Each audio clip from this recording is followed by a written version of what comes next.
Saya mulai pertanyaan. Ada yang tahu dengan gender? Ada yang tahu apa itu gender? Jangan, jangan tunjuk, Pak. Ada yang tahu apa itu gender? Angkat tangan. Silakan. Perbedaan peran antara laki-laki dan perempuan. Oke. Ada yang punya pendapat berbeda? Ini diam karena... Oke, sebentar. Mudah-mudahan nggak salah aja sih. Gender itu adalah kalau menurut saya secara pribadi kesempatan yang sama, mereka kesempatan yang bersama secara adil baik perempuan dan laki-laki itu sendiri. Oke. Ada lagi punya pendapat yang berbeda dengan Mbak Ana sama Pak Wita, Pak Warta. Saya akan izin untuk mencoba dengan hal yang berbeda. Kalau di gender di sini yaitu barang tentu suatu peringkat dari seseorang di mana dia itu mutlak kita lihat dari jenis kelaminnya, laki atau perempuan, itu yang pertama. Oke. Kalau dia nggak punya jenis kelamin, Pak, laki perempuan gimana tuh, Pak? Kemarin, oke. Ada yang punya pendapat berbeda lagi? Oke. Saya mengutip kata Mbak Ana sama Pak Wita. Jadi gender itu lebih kepada peran sebetulnya. Sedangkan yang kita sebut jenis kelamin itu biasanya kalau di bahasa Inggris bilangnya sex. Jadi kan kadang-kadang kita bingung antara apa itu seks dan gender. Gender itu lebih kepada peran yang dijalankan oleh jenis kelamin, baik itu laki-laki, perempuan, atau saat ini yang mereka tidak terafiliasi dengan keduanya. Gitu. Apa kaitannya dengan bisnis? Saya mau tanya, ibu bapak sekalian sering nggak menemukan pengusaha tertentu di bidang tertentu itu didominasi oleh satu jenis kelamin? Ya, biasanya misalnya saya mau tanya, bisnis apa yang didominasi oleh laki-laki? Ada yang mau sharing? Bengkel, terus olahraga, infrastruktur, ada lagi? Transportasi, ada lagi? Konstruksi, ada lagi? Tukang cukur,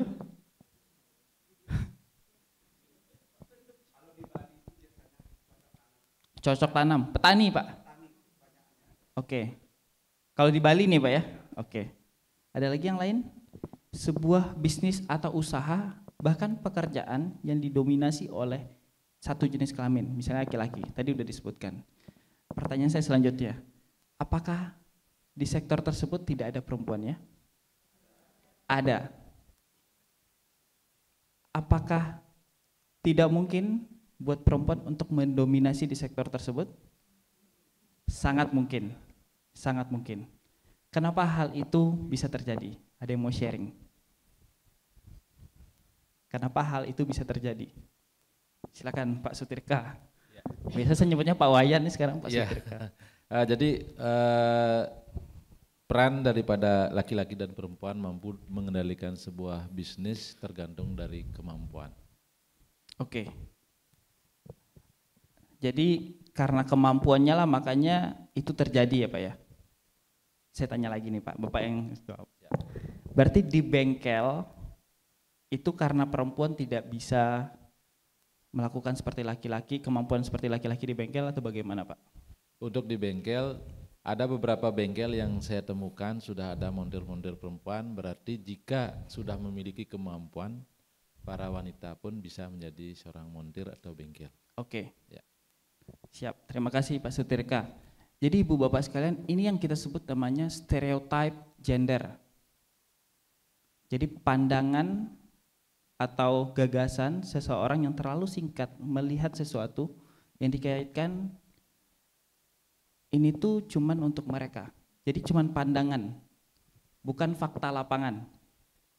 Jadi kalau kita sepakat di sini ruangan ini panas, ini ruangan ini panas. Ke depan kita ngomong pasti orang luar marah, ini dingin. Tapi karena kita semua di ruangan ini ada satu orang yang masuk, dia yang merasa, oh iya ini panas. Nah hal ini yang terjadi sebetulnya, stereotip gender. Di pekerjaan tertentu itu terjadi, di bengkel. Saya juga nggak pernah sih ngeliat montir perempuan. Gitu. Ada tapi nggak ini betul. Nah di perempuan, saya mau tanya sama ibu-ibu nih. Apa yang ibu-ibu lihat di sebuah pekerjaan yang didominasi oleh perempuan? Bidan, Pak Teguh. Pembinaan? Oh pemilahan sampah, oh iya betul. Bank sampah juga banyak perempuan. Ada lagi? Salon. Oke. Oke. Oh itu cuman perempuan? Ada lagi. Oke. Kan polisi ya, polisi kalau perempuannya poluan. Ya siap. Siap.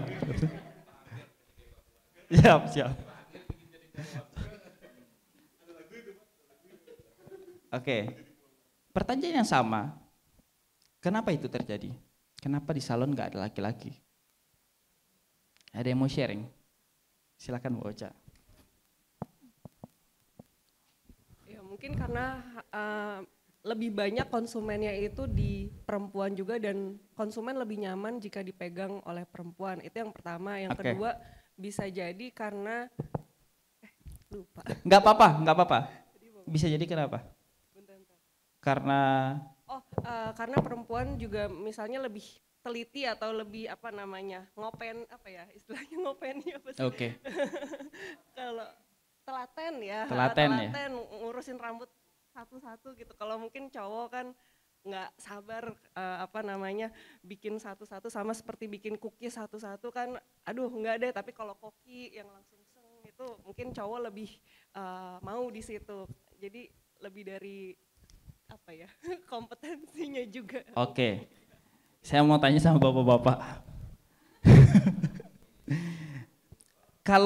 Apakah bapak-bapak tidak teliti melakukan misalnya nail art gitu ya? Nail art contoh yang ini, atau mungkin kepang rambut gitu. Apakah bapak-bapak enggak teliti melakukan itu?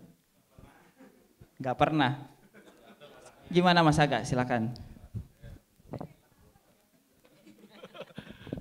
Kalau di tempat saya kan ada salon ya, ya cowok yang ini walaupun agak cin gitu kan. Tapi ini salonnya itu laris karena kan mungkin kan si cowok itu punya istilahnya pendekatan yang baik sama ini ya konsumennya, dan mungkin juga dia ranahnya di situ ya, nyaman dunianya ya, jadi fine aja gitu kan. Nyamannya dunianya. Oke, siap. Betul. Saya menarik. Ada Mbak Ocha bilang tadi karena perempuan lebih nyaman sama perempuan ya, ketika misalnya dilayani untuk potong rambut ya, konsumennya tuh lebih prefer perempuan. Tapi kalau ada perempuan yang lebih pengen laki-laki, bagaimana yang ngebersihin rambutnya? Gak masalah, betul. Jadi sebetulnya balik lagi itu soal stereotip gitu. Teman saya perempuan lebih suka dia ke barbershop daripada ke salon. Yang dia cari adalah pijitannya. Pijit. Apa? Cewek, teman saya cewek. Ini cewek, saya disclaimer dulu. Teman saya cewek. Dia lebih prefer ke barbershop karena dipijitin sama laki-laki. Karena dia lebih pengen tenaganya lebih kuat, gitu. Saya tanya kenapa nggak ke salon? Iya tenaganya kurang, kata dia. Terus saya tanya lagi, kenapa nggak cari salon lain yang lebih kuat? Udah nyoba, masih kurang. Jadi udah nyoba. Terus saya tanya, kenapa nggak ke tukang pijit aja? Dia pengen dapat layanan dua-duanya, habis keramas segala macam, terus dipijit dengan tenaga yang kuat, gitu. Akhirnya karena dia udah coba-nyoba, dia pergi ke barbershop, dia dapatin layanan itu, gitu. Ya ke Asgar dia, betul, dia ke Asgar, gitu. Karena dia ngerasain itu. Lalu orang-orang yang ngelihat, bahkan konsumennya lihat, ini dia cerita ke saya, itu tuh heran. Apalagi laki-laki ngeliatin itu, dia cakep lagi. Kan ini stigma banget ya. Cewek ke barbershop, potong rambut, dipijitin lagi, gitu. Nah, balik lagi ini stereotip gender. Hal yang sama ibu, bapak alamin pasti di pengolahan sampah. Apalagi di bank sampah. Jadi kalau nanti ditanya di bank sampah lebih banyak perempuan sama laki-laki, pasti jawabannya banyak perempuan. Gitu. Saya mau tanya ibu bapak sekalian, boleh sharing, di bank sampahnya itu bagaimana mereka memperlakukan laki-laki dan perempuan. Pak Wita kemarin udah jelasin, ketika ada konflik itu dipisahkan. Ada yang mau sharing lagi nggak bagaimana bank sampah binaannya membagi pekerjaan antara laki-laki dan perempuan? Silakan Pak. Terima kasih. Jadi di bank sampah kami, dari bank sampah induk sampai bank sampah unit, hampir semuanya saya kenali terkait dengan pengurus unitnya, dan di bank sampah induk terkait dengan tenaga kerjanya. Namun dari seluruh unit maupun bank sampah induk lebih didominan oleh tenaga pekerja perempuan.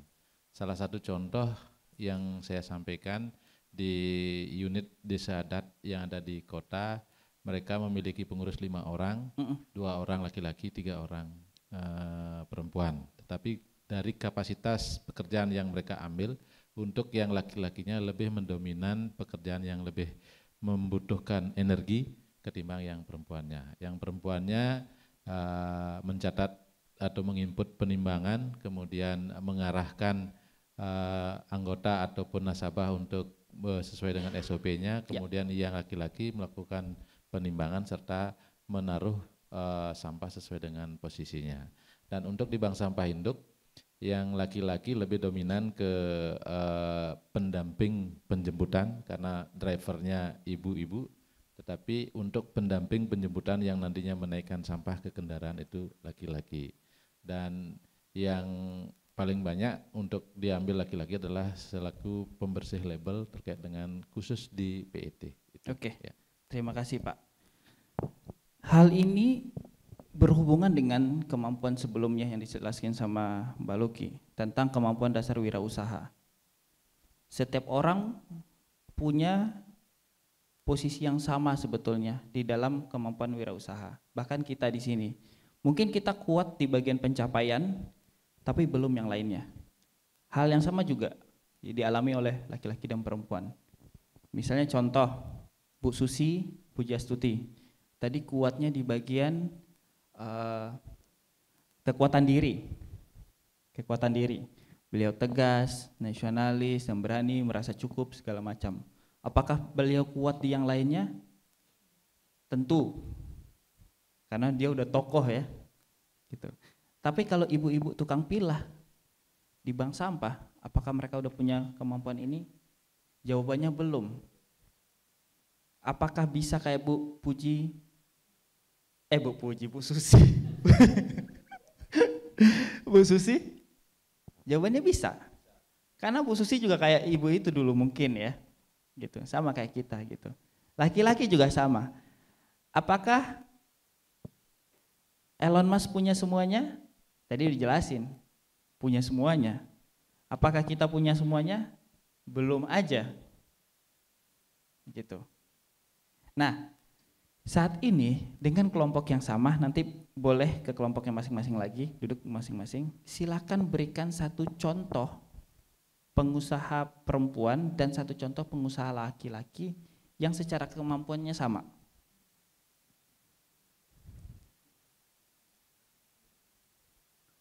Clear? Oke. Jadi secara kemampuannya sama.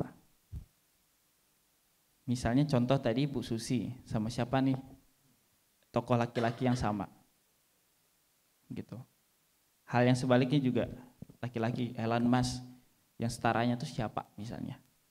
Silakan kembali ke kelompoknya masing-masing, duduk kembali, waktunya sekitar 3 menit aja sebentar. Lalu tentukan tokohnya, kita kembali lagi ke sini setelah 3 menit, silakan. Bawa kertasnya tadi. 3 menit.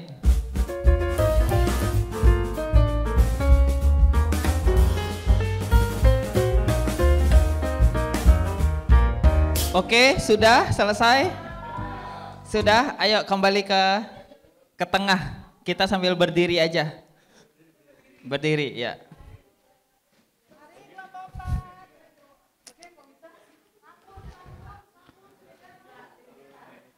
Sudah, ayo kita berdiri aja.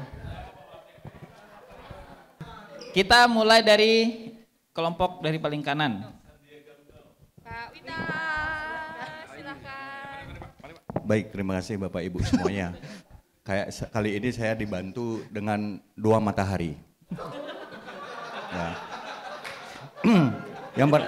Yang dari perempuan saya tulis di sini Niluh Jelantik. Tentu semua pasti ada yang kenal, mungkin ada sebagian yang tidak kenal. Dia itu adalah pengusaha, ya, pengusaha, yaitu di desain sepatu sampai mengerjakan itu udah sampai ke luar negeri, mancanegara maksudnya. Terus politik juga, ya, bergerak dan sekarang sudah terpilih menjadi DPD. Bagiannya itu ada di birokrasi, ya. Lalu dia ini juga ada kaitannya bisnis sosial. Dia ini selalu memperdayakan perempuan bagaimana membuat bisnis lokal, kearifan lokal, tentu ada di sini. Tidak jauh dengan Bapak Sandiaga Uno. Dia ada di birokrasi sama, dia itu ada di eksekutif, ya kan, gitu.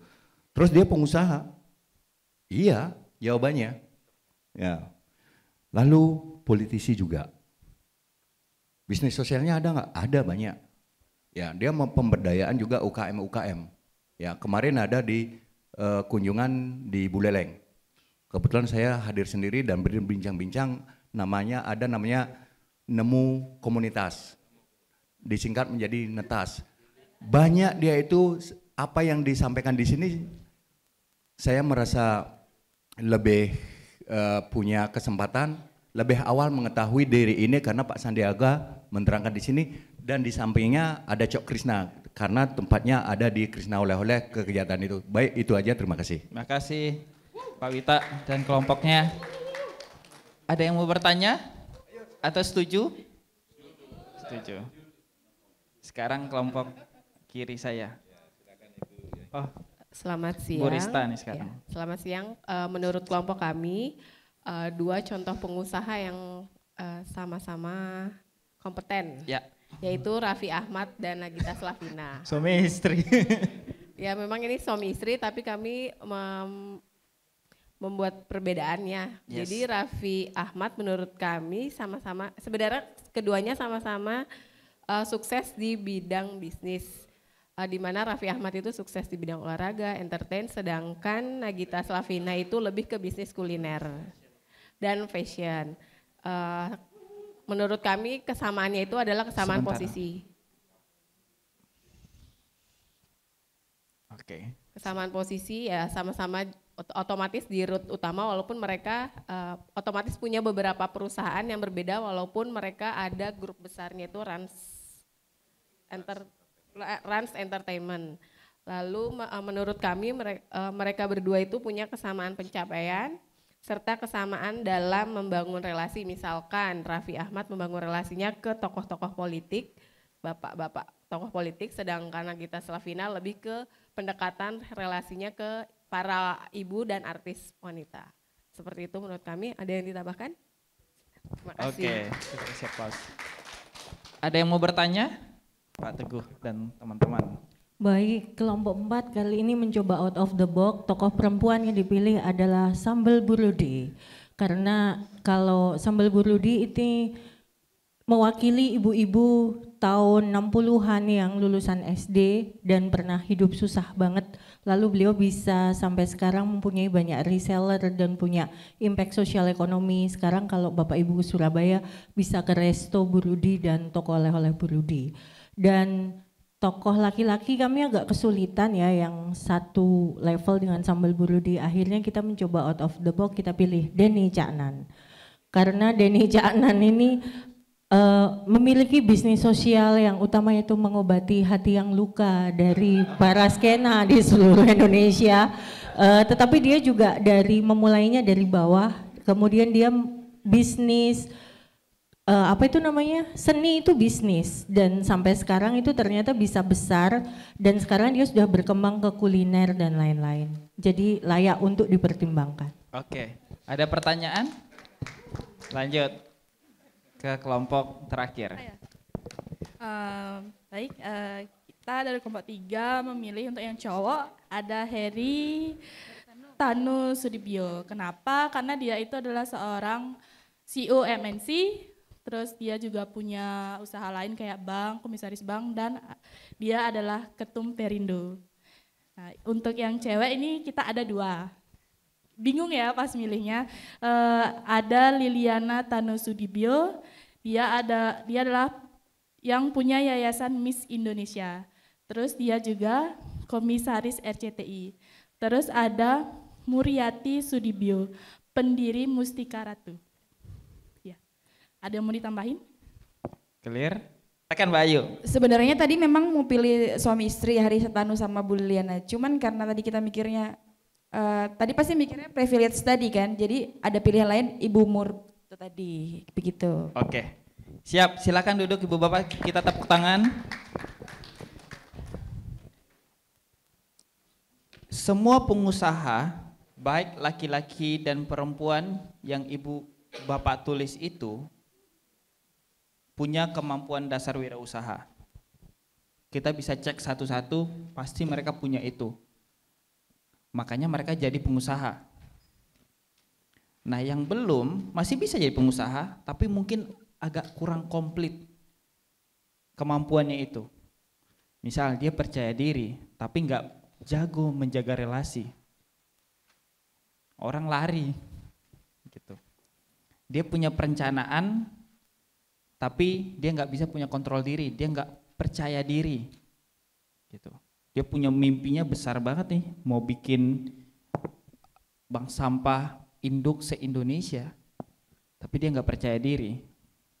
Pas disuruh menjelaskan misalnya, dia takut, ya gimana orang percaya, gimana investor mau masuk. Hitung-hitungannya bagus, tapi nggak bisa dijelaskan. Nah begitu. Nah biasanya baik laki-laki perempuan, seorang pengusaha itu, kalau mereka belum punya itu secara komplit, dia akan berusaha memperkuat itunya. Itunya itu apa? Ini saya kayak udah ngomong di Karo. Kita ngomong itu orang ngerti itu apa. Jadi kemampuan dasarnya. Misalnya dia masih kurang nih perhitungannya, ya itu yang diperkuat. Perencanaannya kurang, ya perencanaannya diperkuat. Dia latihan seperti itu. Jadi belajar gender and business tujuannya adalah tidak ada bedanya laki-laki dan perempuan di dalam sebuah usaha. Yang ada hanya stereotip dan stigma. Gitu. Kalau stereotip itu bisa diubah pelan-pelan, hal itu yang akan menjadi inklusivitas buat laki-laki perempuan untuk masuk ke sebuah usaha. Apalagi di pengolahan sampah, Ibu Bapak sekalian. Identik banget bank sampah itu dengan perempuan. Apakah bapak-bapak nggak ada? Ada.